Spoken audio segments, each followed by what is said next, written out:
अस्सलामुअलैकुम। साक्षी खबर में आपका इस्तकबाल है। आज 21 शव्वाल है। सुर्खियों से पहले सुनते हैं हदीस शरीफ। बिस्मिल्लाहिर्रहमानिर्रहीम। हज़रत अब्दुल्ला बिन अब्बास रज़ी अल्लाह ताला अन्हु से रिवायत है, रसूलुल्लाह सल्लल्लाहु अलैहि वसल्लम ने फरमाया, जो शख्स रात की इबादत और माल खर्च करने से आजिज़ हो, दुश्मन के मुकाबले से बुज़दिल हो, तो इसे चाहिए कि ज़िक्र इलाही किया करे। और अब सुर्खियां। सीबीएसई के नताइज का ऐलान। 12वीं के मुकाबले 10वीं जमात का फीसद बेहतर रहा।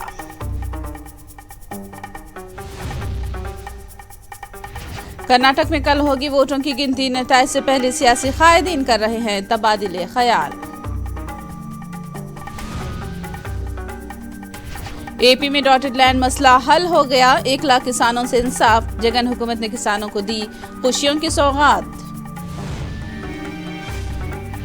अमरावती में गरीबों में मकानों के प्लॉट्स के पट्टे तकसीम। बुनियादी काम पाया तकमील को पहुंचे।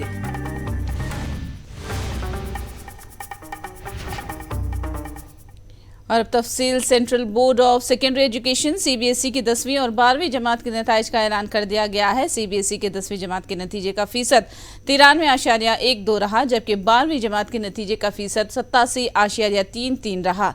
सीबीएसई के नताइज इस साल 2019 के कोविड वक्त के मुकाबले बेहतर रहे। कर्नाटक के असेंबली इलेक्शन के नताइज का कल ऐलान होगा। वोटों की गिनती के लिए इंतजाम मुकम्मल कर लिए गए हैं। 224 असेंबली सीटों के लिए 10 मई को पोलिंग का इनेकाद हुआ था। तकरीबन 73% पोलिंग रिकॉर्ड की गई। 2615 उम्मीदवारों की खिदमत का फैसला कल हो जाएगा। बेशतर एग्जिट पोल्स में कांग्रेस को सबकत में बताया गया है। कांग्रेस ने इक़्तिदार पर वापसी का दावा किया है। मुआलिक असेंबली का भी कयास लगाया गया है। जनता दल एस को बाशागर का मौक़िफ़ होने का क़यास भी लगाया गया है।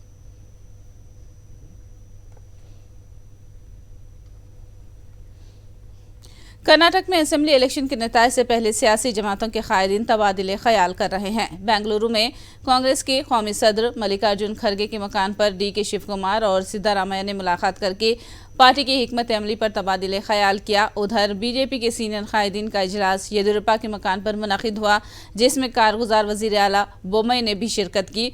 मुआलिक असेंबली की सूरत हाल में पार्टी की हिकमत अमली पर तबादिले ख्याल किया गया।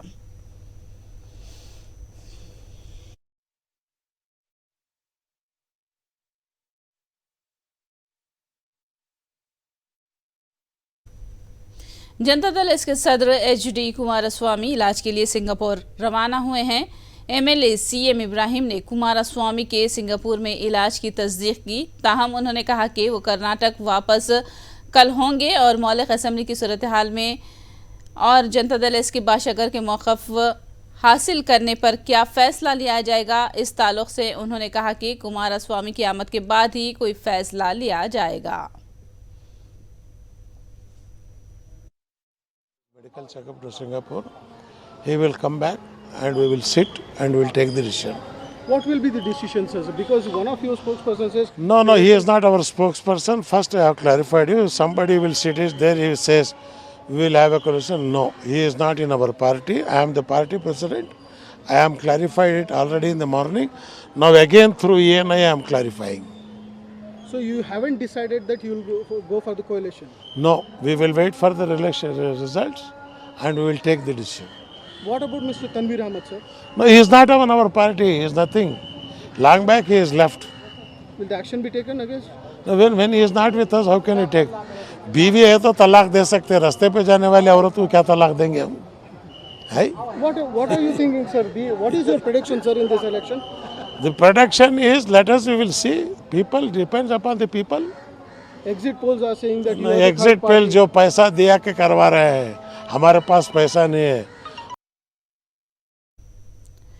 वज़ीर आला जगनमोहन रेड्डी ने आज पुट्टी श्री रामुलु नेल्लूर जिले के कावाली में किसानों की अराजी से मुताल्लिक़ प्रोग्राम का रस्मी तौर पर इफ्तिताह अंजाम दिया। नुक्तेदार अराजी यानी डॉटेड लैंड मसले को दायमी तौर पर हल करने और किसानों को मुकम्मल हक़ देने के मकसद से इस प्रोग्राम का आगाज़ किया गया है। इस प्रोग्राम के तहत 97,471 किसानों ने किसानों के इन खानदानों को फायदा होगा जिनकी अराजी को डॉटेड करार देते हुए ममनुआ करार दिया गया था। इस प्रोग्राम पर अमलावरी से 97,000 से ज्यादा किसानों को 2,06,171 एकड़ अराजी पर मुकम्मल हुकूक हासिल हो जाएंगे और इन किसानों को मार्केट की कीमत के मुताबिक ही 20,000 करोड़ का फ़ायदा होगा।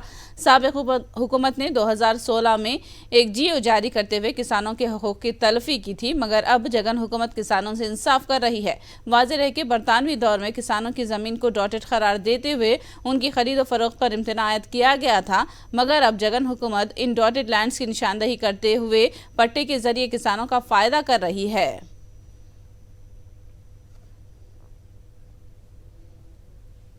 రైతు బాగుంటేనే రాష్ట్రం బాగుంటుంది అని చెప్పి గట్టిగా నమ్మిన ప్రభుత్వం మనది. రైతు కుటుంబానికి, రైతన్న భూమికి, ఆ భూమి మీద తనకుండే అనుబంధం తెలిసిన వ్యక్తిగా ఈరోజు ఇక్కడ నుంచి ఈ మంచి కార్యక్రమం, రైతన్నలకు మేలు జరిగేట్టుగా మంచి కార్యక్రమం ఇక్కడ నుంచి చేస్తా ఉన్నాం.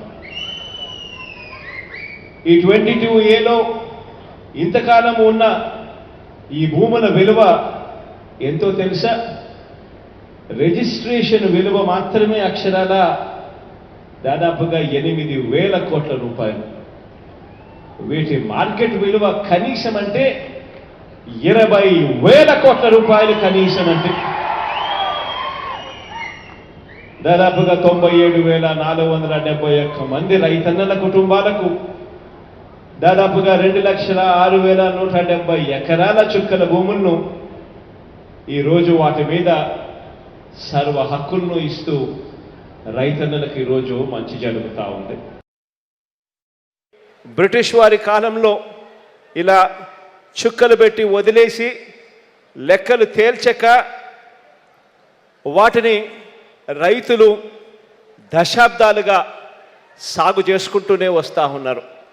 అటువంటి రైతన్నలకు తరతరాలుగా కూడా సాగు చేసుకుంటా ఉన్న ఈ రైతన్నలకు రిజిస్ట్రేషన్లు, మ్యూటేషన్లు కూడా జరగని అధ్వానమైన పరిస్థితిలో రైతన్నలు అందరూ కూడా బ్రతుకుతూ ఉన్నారు. ఆశ్చర్యం అనిపిస్తుంది. ఎందుకనంటే రైతన్నల పరిస్థితి ఇంత దారుణంగా ఉంది అన్న సంగతి తెలిసి ఉండి దానికి పరిష్కారం చూపాల్సిన ప్రభుత్వం, గత ప్రభుత్వం, చంద్రబాబు నాయుడు గారి ప్రభుత్వం గతంలో 2016లో ఏం చేసిందో తెలుసా?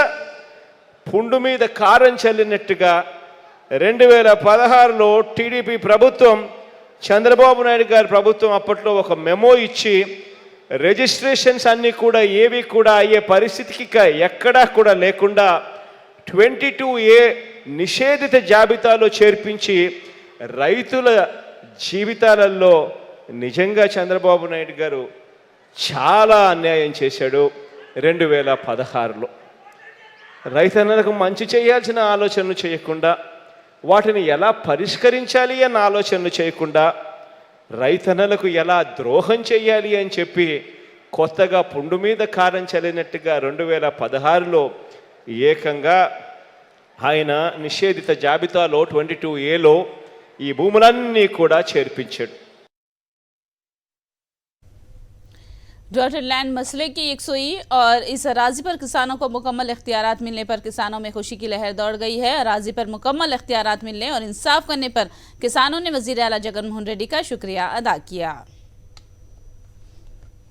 ఈ రోజు మీరు ఈ భూ కార్యక్రమంలో మాకు శాశ్వతంగా నాకు 3 ఎకరాల భూమి మా పేరు మీద వంతి చేస్తున్నారంటే మాకు చాలా చాలా చాలా సంతోషంగా ఉందన్నా.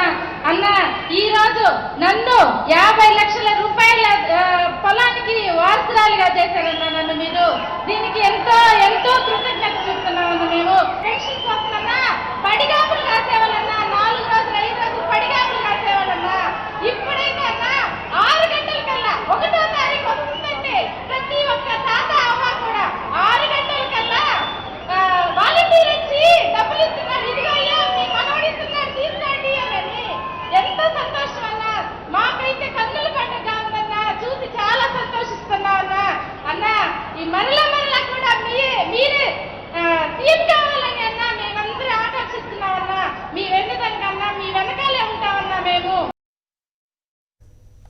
अमरावती में जगन हुकूमत की जानिब से मकानों के प्लॉट्स मुस्तहिक और गरीब अफराद में तकसीम किए जा रहे हैं। इस सिलसिले में प्लॉट्स के बुनियादी काम जंगी खुदूद पर अंजाम दिए जा रहे हैं।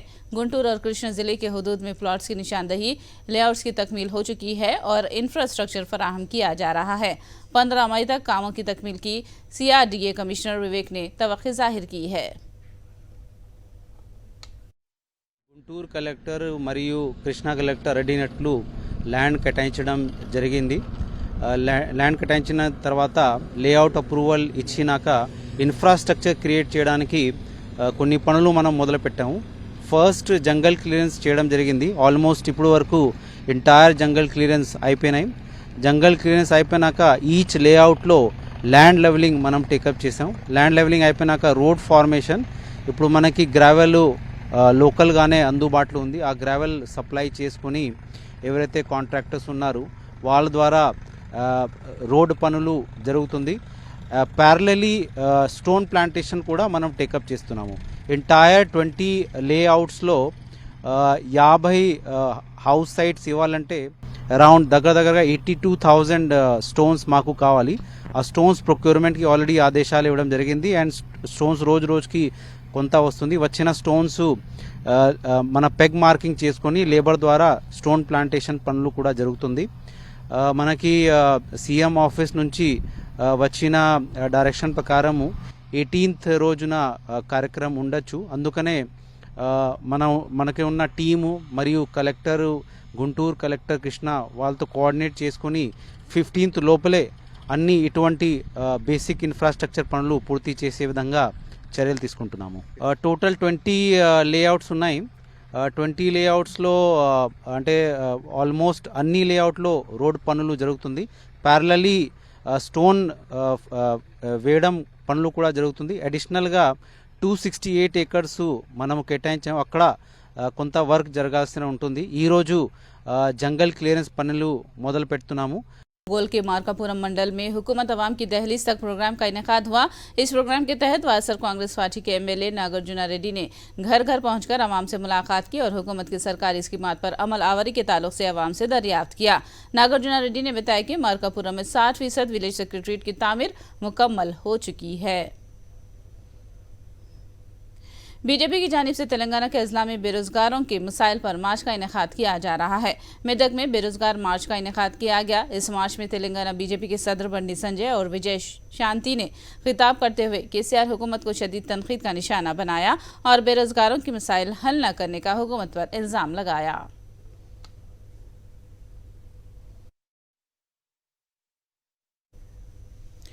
आधुनिक underpaid municipal Urdu girls high school का SSC इम्तिहान में नतीजा शानदार रहा। इस स्कूल की 34 लड़कियों ने SSC इम्तिहान में दर्जे अव्वल में कामयाबी हासिल की है। 7 लड़कियों ने दर्जे दुव्वम और 5 लड़कियों ने दर्जे सुव्वम में कामयाबी हासिल की।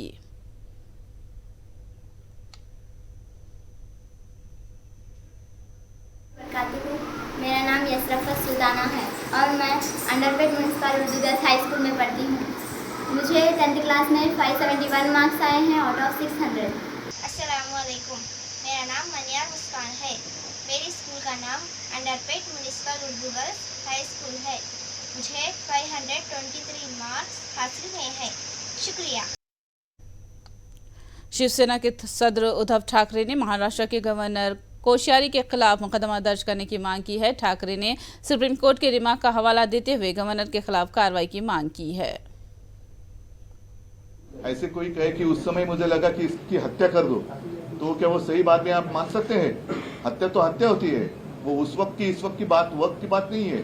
लेकिन जो गैर कानूनी उन्होंने जो कुछ किया है उसके लिए मैं तो मानता हूँ उनको उनके ऊपर एक मुकदमा चलना ही चाहिए। क्यों? इसलिए कि इसका मतलब ये नहीं कि राज्यपाल महोदय किसी कानून इसमें आते नहीं, इसलिए वो अपनी मन मर्जी जो कुछ आए मेरी मर्जी, ये कोई पिक्चर का गाना नहीं है। याच्यामध्ये हे बेकायदेशीर सरकार स्थापन करून त्यांनी महाराष्ट्राच्या जनतेची फसवणूक केलेली आहे। त्याच्यामुळे माझं तर मत आहे त्यांच्यावरती फसवणुकीचा दावा ठोकला गेला पाहिजे। मग त्याच्यात ते 420 असेल काय असेल तो बघा, पण ही अशी माणसं हे राज्यपाल पदाची अवहेलना करतायत। त्याच्यामुळे एकाला शिक्षा झाली तर उद्या असं कोणी करण्याचं धाडस करणार नाही। कारण जेव्हा पदाची शपथ घेतली जाते तेव्हा घटनेवरती हात ठेवून ती शपथ घेतली जाते। मणिपुर में फिर एक मरतबा तशद्दुद हुआ है। मणिपुर के कोकी मिलिटेंटों ने बशनुपुर पुलिस कमांडो की गाड़ी को धमाके से उड़ा दिया है। इस धमाके में एक शख्स हलाक और 4 दूसरे जख्मी हुए हैं। बताया जाता है कि कोकी मिलिटेंटों ने तोरबंग बंगले से बास आम शहरियों का अगवा कर लिया है।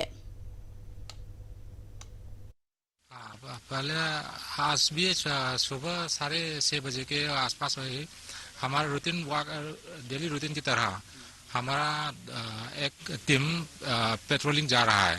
उसी समय वहाँ मोलकोट ऐसी पेट्रोल पंप के पीछे भी एक जनजाति का वो विलेज है ना, उसी की तरफ से एम्बुश किया है हमारे टीम के ऊपर।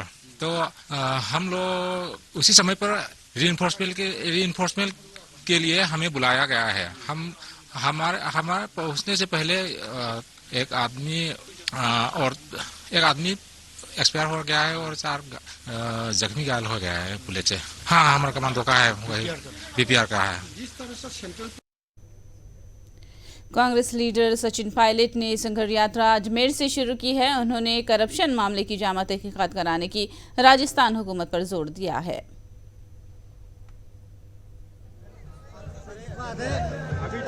कल से तो फिर भी बहुत अच्छा है। कल जो हालत थी क्या पारदर्शिता से जांच हुई है। पेपर लीक की जब जांच हो रही थी तभी स्टेटमेंट आया कि ना तो कोई नेता इन्वॉल्व है ना कोई अधिकारी इन्वॉल्व है। जांच खत्म हुई नहीं, हम पहले से डिक्लेयर कर देंगे तो क्या जांच रह जाएगी। एंड में क्या हुआ, अभी एक आरपीसी के सदस्य को अरेस्ट किया है। तो ये इसकी जड़ें और गहरी हो सकती हैं। मैं लांछन नहीं लगा रहा हूँ, लेकिन जांच पारदर्शी हो ये सुनिश्चित करने की जिम्मेदारी हम सब लोगों की है। जनता जनार्दन है, पब्लिक ही सब कुछ है। पब्लिक की चुनाव जिताती है, हराती है, और हर पॉलिटिकल पार्टी की जिम्मेदारी है कि जनता के बीच में रहे। और हमारी पार्टी भी हमेशा कहती है, हम भी कहते हैं कि हम करप्शन को टॉलरेट नहीं करेंगे, नौजवानों को प्राथमिकता देंगे, पब्लिक के साथ कनेक्ट बनाकर रखेंगे। ठीक वही काम मैं भी कर रहा हूँ। ये चर्चाएं करना, स्पेकुलेशंस करना आपका काम है, मेरा काम नहीं है। मैं वो कर रहा हूँ जो मुझे ठीक लगता है। मुझे लगा कि मुझे जनता के बीच जाना चाहिए, नौजवानों की बात को सुनना चाहिए, क्योंकि आज नौजवान एक तरह से नाउम्मीद हो सा रहा है। क्योंकि एग्जाम देते हैं, लाखों रुपए परिवार खर्च करता है, पेपर कैंसिल हो जाता है, फिर लोगों की कभी ओवरेज हो जाते हैं, तो एक अनएम्प्लॉयमेंट इशू है। उसमें भी अगर हम कहीं पारदर्शी तरीके से लोगों की उम्मीदों पर खरा नहीं उतरेंगे तो मन में ग्लानि तो होती है। दिल्ली के हेड कोच रिकी पॉन्टिंग ने तवक्को जाहिर की है कि उनकी टीम अगले 2 मैचों में कामयाबी हासिल करते हुए आईपीएल में वापसी करेगी। पॉन्टिंग ने 7 जून को ऑस्ट्रेलिया और हिंदुस्तान के दरमियान खेले जाने वाले वर्ल्ड टेस्ट चैंपियनशिप के फाइनल के लिए ऑस्ट्रेलिया को बढ़तर बताया, क्योंकि इंग्लिश कंडीशन उनके लिए मौजू है।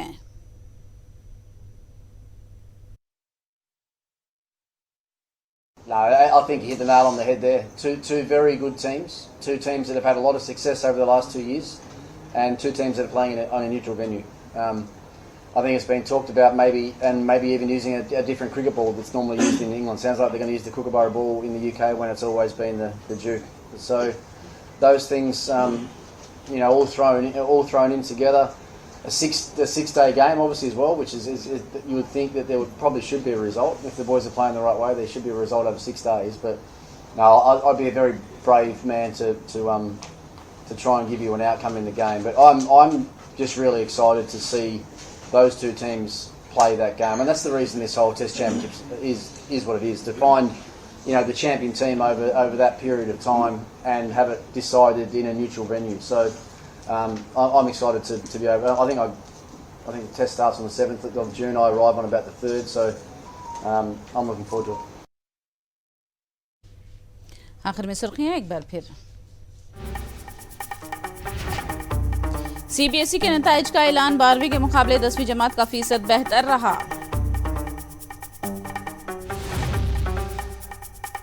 कर्नाटक में कल होगी वोटों की गिनती, नताइज से पहले सियासी कायदीन कर रहे हैं तबादिले ख्याल।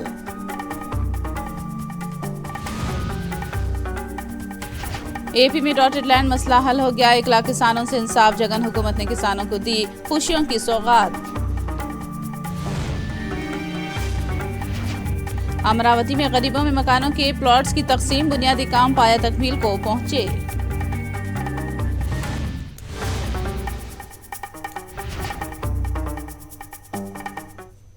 साक्षी खबर में फिलहाल इतना ही। साक्षी टीवी पर खबरों का सिलसिला जारी रहेगा।